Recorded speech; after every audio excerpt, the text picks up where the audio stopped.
और वाकई हुआ भी ऐसा। जिस दिन मेरा रिजल्ट आया, जिन लोगों को हम नहीं जानते थे ना, उन लोगों की तरफ से भी कॉन्ग्रेचुलेशंस के मैसेजेस आने शुरू हो गए। लोग मेरे बारे में सोच रहे थे कि हाँ मैं नालायक हूँ, हाँ मैं निकम्मा हूँ, मैं कुछ भी नहीं कर सकता। या तो मेरे पास ऑप्शन है कि मैं यहाँ से आगे पहुंचूं, आज इस बिल्डिंग के बाहर खड़ा हूँ, एक वक्त लेकर आऊं कि इस बिल्डिंग के मैं अंदर मौजूद हूँ। और मेरे साथ एक और लड़के थे, मैंने उनसे भी ये बात कही थी कि देख लेना, 1 साल के अंदर ये कहानी पलट कर मैं रख दूंगा। आज मैं इस गेट के बाहर हूँ और ये सिक्योरिटी गार्ड मुझे मना कर रहा है, हालांकि उसकी वो ड्यूटी है, वो डेफिनेटली है, ट्रेसपैसर्स को मना करेगा, लेकिन 1 साल के अंदर कहानी ऐसी पलट दूंगा ना कि इस बिल्डिंग के अंदर मैं मिलूं। और हुआ भी यही यहाँ पर। एक मेरे भाई तब से परेशान है और वो एक ही बात कहे जा रहे हैं कि सर ब्रेकअप हो गया, मोटिवेशन दीजिए। देखिए, ऐसा नहीं है कि ब्रेकअप होने के बाद पर्टिकुलरली किसी चीज़ की मोटिवेशन की ज़रूरत होती है। एक छोटी सी आप लोगों को हम स्टोरी शेयर करते हैं, क्योंकि ये बच्चा काफ़ी परेशान है और तब से एक ही बात लिखे जा रहा है, इसीलिए मैं आपको एक छोटी सी बात बताता हूँ कि जब ब्रेकअप हो जाए तो क्या करना चाहिए इंसान को। क्योंकि आउट ऑफ द बॉक्स है, बट परेशान मत हो, ठीक है, कि ब्रेकअप के बाद वाकई में क्या करें। ठीक है, ये एक बहुत बड़ा मुद्दा हो सकता है, बहुतों के लिए ये छोटी शब्द हो सकती है, जो थोड़े से पढ़ाकू होंगे उनको लगेगा अरे सर क्या बता रहे हैं, ठीक है, लेकिन जिनके साथ जीवन में ऐसी घटना होती है उनके लिए बहुत महत्वपूर्ण बात होती है। देखो, लाइफ में ना लोग बहुत कुछ कहते हैं कि तुम पढ़ लिख लोगे तो तुम्हारे पीछे सब भागेंगे, तुम कामयाब बन जाओगे तुम्हारे पीछे सब भागेंगे। बहुत बार हमें लगता है कि यार ये यूजुअल बात है, नाम बात हो गई है, मतलब इसमें कोई उतना दम नहीं है। लेकिन ऑनेस्टली अगर मैं इससे थोड़ी सी हटकर अगर बात करूं यहाँ पर, तो असल में पढ़ लिखने से आप बहुत बड़े इंसान नहीं बन जाते हैं। असल में आप जब एक कामयाब इंसान होते हैं ना, तो आप बहुत बड़े इंसान बन जाते हैं। जैसे उदाहरण के तौर पे आपके घर में आपका छोटा भाई भी पढ़ रहा है, लेकिन वो उससे बहुत बड़ा इंसान नहीं बनेगा। जब आपका एक बहुत बड़ा व्यक्तित्व हो जाता है समाज में, जैसे नौकरी से भी बहुत बड़ा इंसान नहीं बन सकता है। अब ग्रुप डी की नौकरी निकाल लोगे तो क्या हो गया, मतलब बहुत बड़े सितारे बन जाओगे? नहीं होता ना मेरे भाई। जब तक आप जिस औहदे के लिए तैयारी कर रहे हैं वो औहदा, वो वजूद बहुत बड़ा होना चाहिए, तभी आपके पीछे दुनिया भागती है, तभी आपको कनेक्ट करने की कोशिश करती है।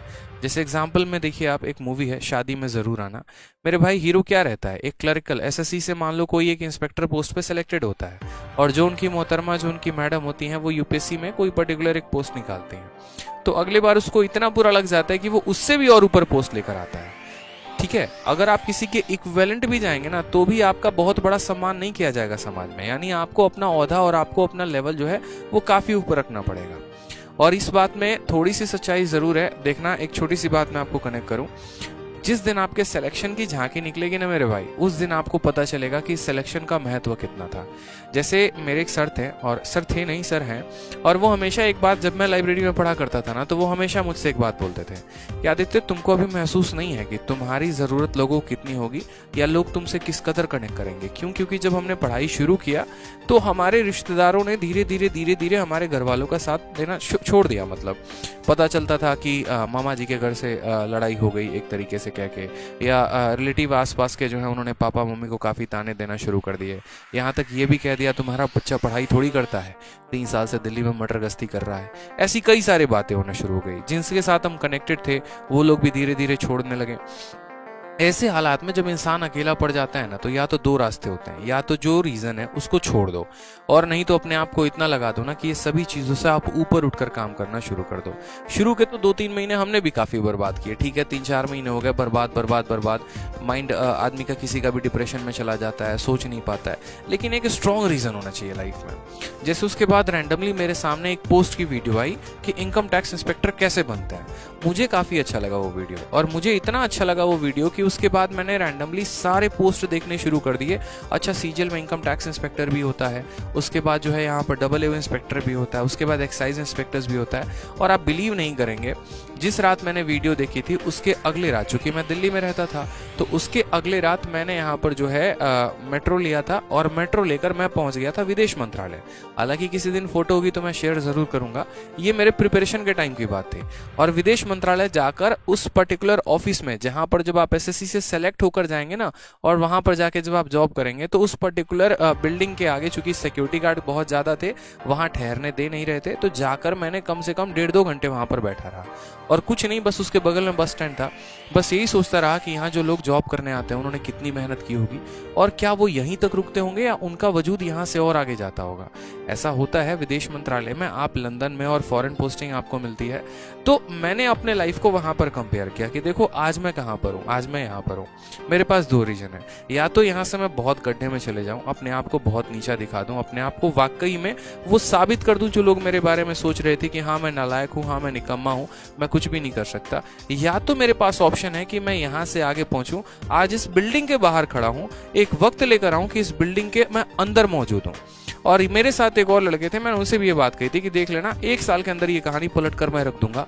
आज मैं इस गेट के बाहर हूं और ये सिक्योरिटी गार्ड मुझे मना कर रहा है, हालांकि उसकी वो ड्यूटी है, वो डेफिनेटली है, ट्रेसपैसर्स को मना करेगा, लेकिन 1 साल के अंदर कहानी ऐसी पलट दूंगा ना कि इस बिल्डिंग के अंदर मैं मिलूंगा। और हुआ भी यही यहाँ पर। फिर उसके बाद यहाँ पर इतना आदमी थोड़ा सा जो है मेहनत करना शुरू कर दिया। वो मुझे एक रीजन मिल गया कि मुझे वहां पर क्यों जाना था। वो रीजन मुझे मिल गया क्योंकि मुझे अपने आप को बहुत बेहतर बनाना था। और हुआ भी ऐसा यहाँ पर, जब जब मैं डिमोटिवेटेड हो जाता था, या जब भी मुझे थोड़ा सा दुख होता था, या जब भी मुझे थोड़ा भी यहाँ पर फियर होना शुरू हो जाएगा, थोड़ा मैं नेगेटिव होना शुरू हो जाऊंगा, तो अगर मैं हूँ यहाँ पर तो मैं किसी की बाइक अरेंज करूंगा, या फिर जैसे भी हो गया मैं कभी यूपीएससी भवन पहुंच गया, कभी एमईए भवन पहुंच गया, कभी आईटीओ पहुंच गया, और जाकर बस उन बिल्डिंग्स को देखूंगा यार कि हाँ यार देख तेरा मंजिल वहां पर है, तुझे वहां जाना है। जब वो चीज़ सामने होती है ना तो ज़्यादा मोटिवेशन मिलती है, रोंगटे ऐसे खड़े हो जाते हैं एकदम ऐसे, हाँ यार फील आ रहा है, मतलब देख सोचना यार एकदम बाहर आज खड़े हैं, कल के दिन अंदर होंगे, सोचो स्टाफ होंगे, सिक्योरिटी गार्ड्स होंगे, आईडी लगाकर ऐसे हम भी एंट्री करेंगे, कितना मज़ा आएगा। मतलब वो रेल भवन में जब हम सिक्योरिटी देखते थे, मतलब फील होता था कि हाँ यार ठीक है, इसी चीज़ के लिए तो पढ़ना है, इसी चीज़ के लिए तो करना है, हमारे भी नाम की वाहवाही होगी, हमारा भी नाम का गुणगान होगा। और वाकई हुआ भी ऐसा। जिस दिन मेरा रिजल्ट आया, जिन लोगों को हम नहीं जानते थे ना, उन लोगों की तरफ से भी कॉन्ग्रेचुलेशंस के मैसेजेस आने शुरू हो गए। तो वो एक जो रुतबा होगा ना, वो एक जो जलवा होगा, आप अलग ही बनाएंगे। उसके लिए आपको अंदर से थोड़ा सा पैशनेट होना पड़ेगा, अंदर से थोड़ा सा मोटिवेट होना पड़ेगा, और एक वो स्ट्रॉन्ग रीजन ढूंढना पड़ेगा। वो क्यों का आंसर मिल गया ना, तो फिर तो तहलका ही है लाइफ में मेरे भाई, समझ गए? तहलका।